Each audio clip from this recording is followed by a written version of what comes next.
मनुष्य स्वयं से कभी सचमुच दूर नहीं होता, फिर भी उसके जीवन में एक अजीब अनुभव बना रहता है कि वो अपने ही भीतर से कहीं दूर चला गया है। वो बाहर बहुत कुछ खोजता है, बहुत लोगों से मिलता है, अनेक इच्छाओं के पीछे दौड़ता है, सफलता और असफलता को पकड़ता है और फिर एक दिन रुककर पूछता है, मैं आखिर चाहता क्या हूं? यही प्रश्न भीतर लौटने का द्वार है। भटकाव का अर्थ ये नहीं कि तुम किसी गलत स्थान पर चले गए हो। भटकाव का अर्थ है कि ध्यान अपने वास्तविक स्वरूप से हटकर उन चीजों में उलझ गया है जो बदलती रहती है। शरीर बदलता है, विचार बदलते हैं, भावनाएं बदलती हैं, परिस्थितियां बदलती हैं, संबंध बदलते हैं, लेकिन जो इन सब के बदलने को जानता है, क्या वो भी उसी तरह बदलता है? पहले इसी बात को देखना आवश्यक है। बचपन में तुम्हारे विचार कुछ और थे, आज कुछ और है। तुम्हारी पसंद बदली, तुम्हारे डर बदले, तुम्हारी महत्वाकांक्षाएं बदली। शरीर भी लगातार बदल रहा है, फिर भी भीतर एक निरंतरता का अनुभव है, जैसे कोई कह रहा हो, मैं वही हूं। इसी मैं को बिना समझे मनुष्य अपने जीवन का सबसे बड़ा भ्रम बना लेता है। वो शरीर को मैं कहता है, विचारों को मैं कहता है, अपनी कहानी को मैं कहता है और फिर उसी कहानी की रक्षा में पूरा जीवन लगा देता है। कोई प्रशंसा करता है तो प्रसन्नता होती है, कोई आलोचना करता है तो चोट लगती है, कोई सफलता मिलती है तो मैं सफल हूं बन जाता है, असफलता आती है तो मैं असफल हूं बन जाता है। इस प्रकार एक बदलती हुई वस्तु को अपना वास्तविक स्वरूप मान लिया जाता है। जब मन कहता है मैं दुखी हूं, तब थोड़ी देर रुककर देखो, दुख दिखाई दे रहा है। यदि दुख दिखाई दे रहा है तो देखने वाला दुख से अलग है। इसी तरह जब विचार उठता है मैं असफल हूं, तब उस विचार को भी देखा जा सकता है। जो विचार को देख रहा है वो स्वयं विचार नहीं हो सकता, इसे अपने अनुभव में देखना है। विचार उठता है और चला जाता है, भावना भी आती जाती है, लेकिन उनके आने जाने का ज्ञान बना रहता है। मूल प्रश्न है, ये विचार किसके लिए उठ रहा है? यहीं से आत्मविचार आरंभ होता है। जब कोई विचार उठे उसके पीछे मत भागो, बस पूछो ये किसे आया? उत्तर आएगा मुझे। तब अगला प्रश्न रखो, मैं कौन हूं? इस प्रश्न का उत्तर शब्दों में देने की जल्दी मत करो। मैं शरीर हूं, मैं व्यक्ति हूं, मैं मन हूं, मैं ये नाम हूं। ऐसे उत्तर केवल विचार है। प्रश्न का उद्देश्य नया उत्तर बनाना नहीं है।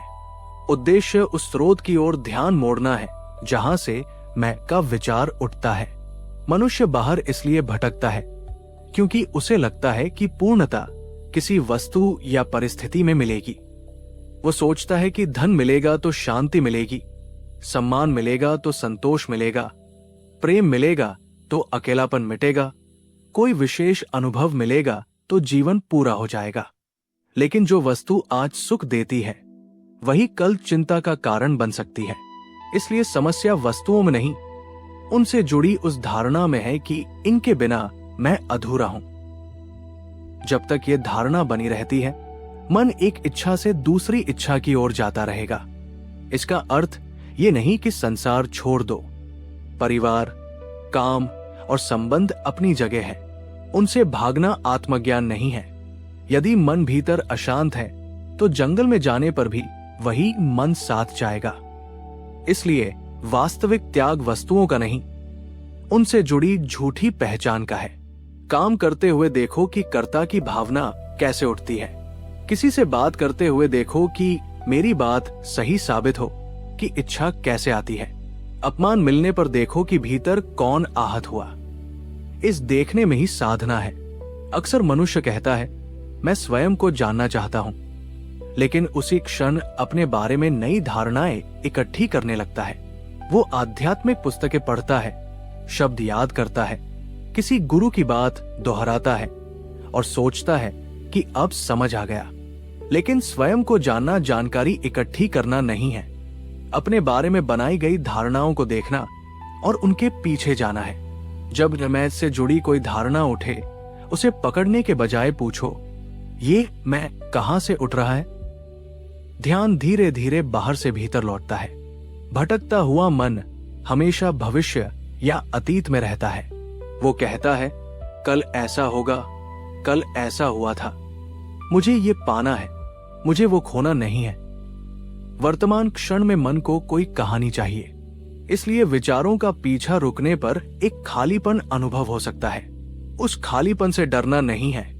वही पहली बार ये दिखाई दे सकता है कि विचारों के बिना भी अस्तित्व समाप्त नहीं होता। मौन में भी होना बना रहता है। यही मौन तुम्हें अपने वास्तविक स्वरूप की ओर संकेत करता है। इसलिए आज से स्वयं को बदलने की कोशिश करने से पहले स्वयं को देखने की कोशिश करो। क्रोध आए तो तुरंत उसे दबाओ मत और उसे सही ठहराओ भी मत। बस देखो क्रोध किसे आया। भय उठे तो पूछो, भय किसे है? इच्छा उठे तो देखो, ये इच्छा किसके लिए है? हर बार ध्यान उसी मैं की ओर लौटे।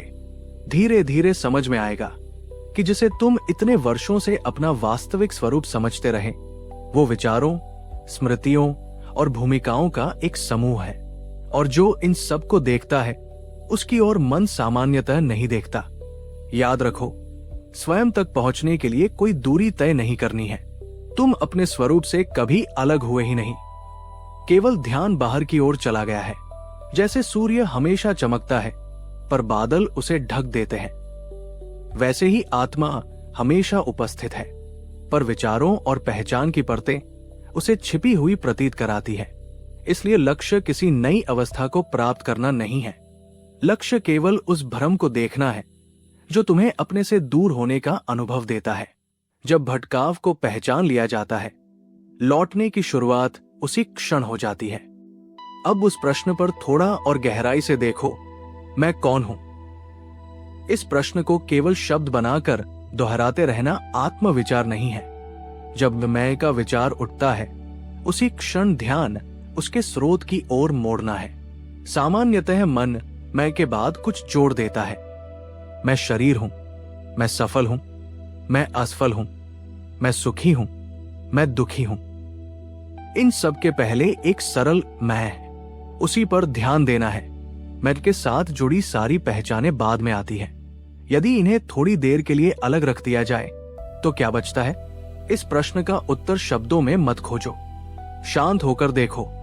मन की आदत है कि वो हर प्रश्न का उत्तर विचार से देना चाहता है, लेकिन आत्मविचार में विचार ही जांच का विषय है। यदि पूछते हो मैं कौन हूं और उत्तर देते हो मैं चेतना हूं, तो ये भी एक विचार है। यदि कहते हो मैं आत्मा हूं, तो ये भी सुनी हुई जानकारी हो सकती है। सत्य को किसी शब्द से पकड़ना संभव नहीं। इसलिए जब कोई उत्तर उठे, उसे भी देखो और पूछो, ये उत्तर किसे दिखाई दे रहा है? इस प्रकार ध्यान उत्तर से हटकर उस जानने वाले की ओर लौटता है। यही भीतर लौटने की प्रक्रिया है। कई लोग सोचते हैं कि आत्मविचार का अर्थ विचारों को जबरदस्ती रोक देना है। ऐसा मत करो। विचार उठेंगे क्योंकि मन की पुरानी गति है। तुम्हारा काम उनसे लड़ना नहीं, उनके साथ बहना भी नहीं। जब विचार उठे, उसे पहचानो और पूछो, ये किसके लिए आया? फिर ध्यान मेरे लिए पर आएगा। अब मैं कौन हूं? पूछकर उसी अनुभव में ठहरो। यदि अगला विचार आ जाए, फिर यही करो। बार बार लौटना ही अभ्यास है। मन को बाहर जाने के लिए बहुत कम प्रयास चाहिए। कोई शब्द सुनता है और तुरंत प्रतिक्रिया होती है। कोई पुरानी स्मृति आती है और पूरा मन अतीत में चला जाता है। भविष्य की कल्पना उठती है और वर्तमान खो जाता है। क्रोध आया, उसे देखो। प्रसन्नता आई, उसे देखो। भय आया, उसे देखो। देखने वाला हर अवस्था के साथ बदलता नहीं। इसी तथ्य को धीरे धीरे पहचानना है। तुम पूछ सकते हो, यदि मैं विचार नहीं हूं, तो क्या विचारों को छोड़ देना चाहिए? नहीं, विचारों का उपयोग संसार में आवश्यक है। काम करना है तो योजना चाहिए, बोलना है तो शब्द चाहिए, निर्णय लेना है तो बुद्धि चाहिए। समस्या विचारों के होने में नहीं, उनसे अपनी पहचान बना लेने में है। जब विचार साधन है, वो उपयोगी है। जब विचार ही मैं बन जाता है, तब बंधन पैदा होता है। इसलिए आत्मविचार संसार से भागना नहीं सिखाता। ये सिखाता है कि संसार में रहते हुए भी अपने वास्तविक स्वरूप को न भूलो। दुख के समय ये अभ्यास और स्पष्ट हो सकता है। जब मन कहता है मेरे साथ ये क्यों हुआ, तब तुरंत कहानी में मत जाओ। पहले देखो कि मेरे साथ कहने वाला कौन है। घटना एक तथ्य हो सकती है, लेकिन उसके ऊपर मन अनेक अर्थ जोड़ देता है। घटना समाप्त हो जाती है, पर मन उसे बार बार दोहराता है। वो स्मृति को वर्तमान बनाकर दुख को जीवित रखता है। यदि उसी क्षण ध्यान भीतर लौटाया जाए तो दिखाई देता है कि दुख का अनुभव भी देखा जा रहा है। इससे दुख को दबाना नहीं है, केवल ये समझना है कि दुख तुम्हारा पूरा अस्तित्व नहीं है। इसी प्रकार सुख के साथ भी सावधान रहो। मन सुखद अनुभव को पकड़ना चाहता है और कहता है ये फिर चाहिए। यही इच्छा जन्म लेती है। इच्छा पूरी होती है तो कुछ समय शांति मिलती है, फिर नई इच्छा उठती है। अक्सर मन सोचता है कि वस्तु ने सुख दिया, जबकि वस्तु मिलने के बाद इच्छा थोड़ी देर के लिए शांत हुई और भीतर की स्वाभाविक शांति प्रकट हुई। यदि इस बात को समझ लिया जाए तो बाहरी वस्तुओं की दौड़ धीरे धीरे कमजोर होती है। आत्मविचार में एक बड़ी बाधा यह धारणा है कि मैं बहुत दूर हूं और मुझे कहीं पहुंचना है। तुम सोच सकते हो कि वर्षों की साधना के बाद आत्मज्ञान मिलेगा, इससे लक्ष्य भविष्य में चला जाता है। लेकिन जो स्वयं को जानना चाहता है वो अभी कौन है? भविष्य में मिलने वाला मैं अभी इसी विचार में उपस्थित है। इसलिए सत्य को समय के अंत में खोजने की आवश्यकता नहीं। अभी जो स्वयं को अनुभव कर रहा है उसी की जांच करनी है। जब मन थोड़ी देर के लिए शांत होता है तब किसी विशेष अनुभव की तलाश मत करने दो। प्रकाश दिखे, आनंद आए, शरीर हल्का लगे या भीतर शांति हो तो इन्हें भी देखा जा सकता है। जो दिखाई देता है वो देखने वाला नहीं है। अनुभव आते हैं और जाते हैं। आत्मविचार किसी अनुभव को जमा करने की विधि नहीं है। यदि अनुभव के पीछे भागोगे तो फिर वही भटकाव शुरू हो जाएगा। धीरे धीरे एक महत्वपूर्ण बात स्पष्ट होने लगती है। मन जिस मैं को पकड़ता है वो स्वयं भी एक विचार है। ये मैं शरीर हूं, मैं करता हूं, मैं भोगता हूं जैसी धारणाओं का केंद्र है। जब इस मैं की जांच होती है तो उसके साथ जुड़े अनेक विचार कमजोर पड़ते हैं। तब मौन कोई बनाई हुई अवस्था नहीं रहता, वो स्वाभाविक प्रतीत होने लगता है। इस मौन में तुम्हें कुछ बनना नहीं है, केवल जो पहले से है उसे पहचानना है। इसलिए अभ्यास को सरल रखो। दिन में कुछ क्षण शांत बैठो, आंखें बंद हो या खुली, इससे मूल बात नहीं बदलती। कोई विचार आए तो पूछो किसे? उत्तर आए मुझे। फिर पूछो मैं कौन हूं और ध्यान भीतर टिकाओ। यदि ध्यान फिर भटक जाए स्वयं को दोष मत दो, बस लौटाओ। ये लौटना ही मार्ग है। धीरे धीरे समझ में आएगा कि बाहर भटकने वाला मन ही दूरी का अनुभव बनाता है। जब मन अपने स्रोत की ओर लौटता है तब पता चलता है कि जिस सत्य को खोज रहे थे वो कभी खोया ही नहीं था। अब तक हमने देखा कि मनुष्य स्वयं से दूर नहीं होता, बल्कि उसका ध्यान अपने वास्तविक स्वरूप से हट जाता है। अंतिम बात यह समझनी है कि इस भटकाव से पूर्ण रूप से मुक्त कैसे हुआ जाए। इसके लिए किसी विशेष स्थान, वेश या परिस्थिति की आवश्यकता नहीं है। आवश्यकता केवल इतनी है कि जब भी मन बाहर की ओर भागे उसकी गति को पहचान लिया जाए। संसार को बदलना आवश्यक नहीं, स्वयं को देखने की दृष्टि बदलनी है। मन कहता है मैं खोज रहा हूं, लेकिन खोजने वाले की जांच किए बिना खोज अधूरी है। कोई धन खोजता है, कोई सम्मान, कोई प्रेम, कोई ज्ञान और कोई आध्यात्मिक अनुभव। हर खोज के पीछे एक ही भावना छिपी होती है, अभी जो हूं वो पर्याप्त नहीं है। यही भावना मनुष्य को लगातार आगे धकेलती है। वो सोचता है कि अगली उपलब्धि के बाद शांति मिलेगी, लेकिन उपलब्धि मिलते ही कुछ समय बाद नई कमी दिखाई देने लगती है। इसलिए समस्या वस्तुओं की कमी नहीं, उस मूल धारणा की है कि स्वयं में कोई कमी है। जब तुम कहते हो मुझे शांति चाहिए, तब देखो कि शांति चाहने वाला कौन है। यदि इस प्रश्न को ईमानदारी से देखा जाए तो ध्यान धीरे धीरे इच्छा से हटकर इच्छुक व्यक्ति की ओर आता है। यही आत्मविचार का सार है। प्रश्न का उद्देश्य बुद्धि को कोई नया सिद्धांत देना नहीं, बल्कि ध्यान को उसके स्रोत तक वापस ले जाना है। जितनी बार ध्यान लौटता है उतनी बार मन की पुरानी आदत थोड़ी कमजोर होती है। मन वर्षों से बाहर की ओर देखने का अभ्यस्त है। एक दिन में उसकी सारी गति समाप्त होने की अपेक्षा मत रखो। विचार आएंगे, इच्छाएं उठेंगी, क्रोध होगा, भय आएगा, आकर्षण होगा। साधना इन सबको रोकना नहीं है। साधना ये पहचानना है कि इनके बीच भी एक जानने वाला उपस्थित है। जब क्रोध आता है तुम जानते हो कि क्रोध है। जब भय आता है तुम जानते हो कि भय है। जब विचार बदलते हैं तुम्हें उनके बदलने का ज्ञान रहता है। उस जानने वाले को पहचानना अधिक महत्वपूर्ण है, बजाय इसके कि हर अनुभव को बदलने की कोशिश की जाए। एक और भ्रम है कि पहले जीवन की सारी समस्याएं समाप्त होंगी, फिर आत्मविचार किया जाएगा। ऐसा कभी नहीं होगा। जीवन में परिस्थितियां बदलती रहेंगी। शरीर को बीमारी हो सकती है, संबंधों में मतभेद हो सकते हैं, काम में कठिनाई आ सकती है, आर्थिक उतार चढ़ाव हो सकता है। आत्मविचार इन सबको जादू से समाप्त करने का साधन नहीं है। इसका उद्देश्य ये जानना है कि इन परिस्थितियों के बीच तुम्हारा वास्तविक स्वरूप उनसे कितना प्रभावित होता है। घटना बाहर घट सकती है, मन प्रतिक्रिया कर सकता है, लेकिन उस प्रतिक्रिया को जानने वाला उससे पहले भी है और उसके बाद भी। इसलिए जागरूकता को केवल ध्यान के समय तक सीमित मत रखो।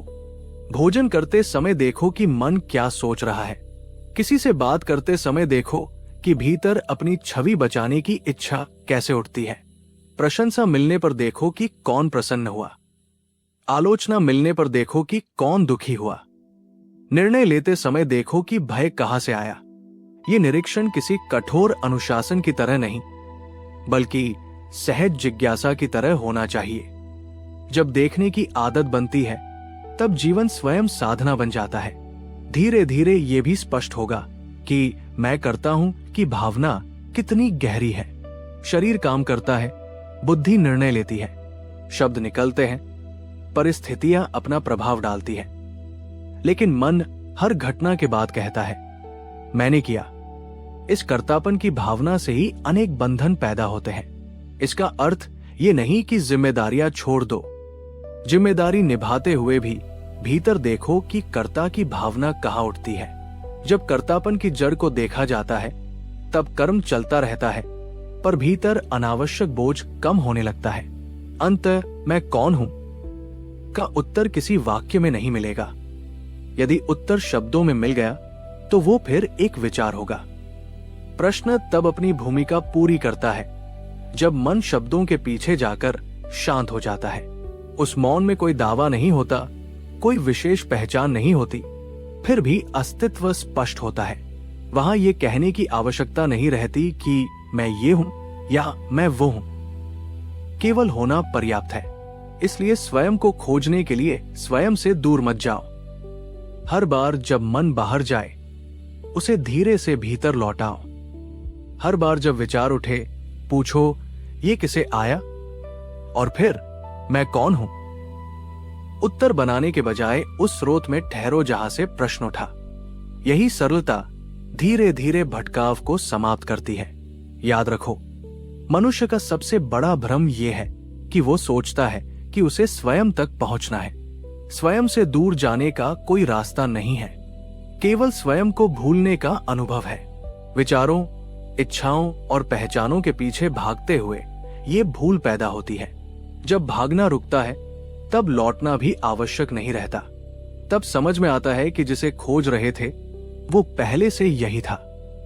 इसलिए जीवन को छोड़ना नहीं है, जीवन में जागना है। संसार में रहो, अपना काम करो, संबंध निभाओ, जिम्मेदारियां पूरी करो, लेकिन अपने भीतर उठने वाले मैं को पहचानते रहो। यही जागरूकता धीरे धीरे मन को उसकी जड़ तक ले जाती है। जब जड़ पहचानी जाती है तब शाखाओं की उलझन अपना महत्व खोने लगती है।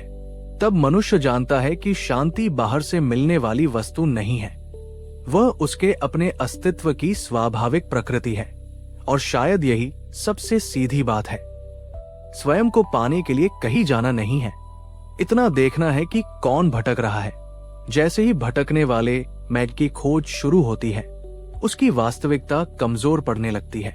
अंत में खोजने वाला और खोजा जाने वाला अलग नहीं रहते। वहां कोई उपलब्धि नहीं, कोई प्रदर्शन नहीं, कोई विशेष अनुभव नहीं, केवल शांत, स्पष्ट और सहज रहना है। इसी में अपने वास्तविक स्वरूप की पहचान है।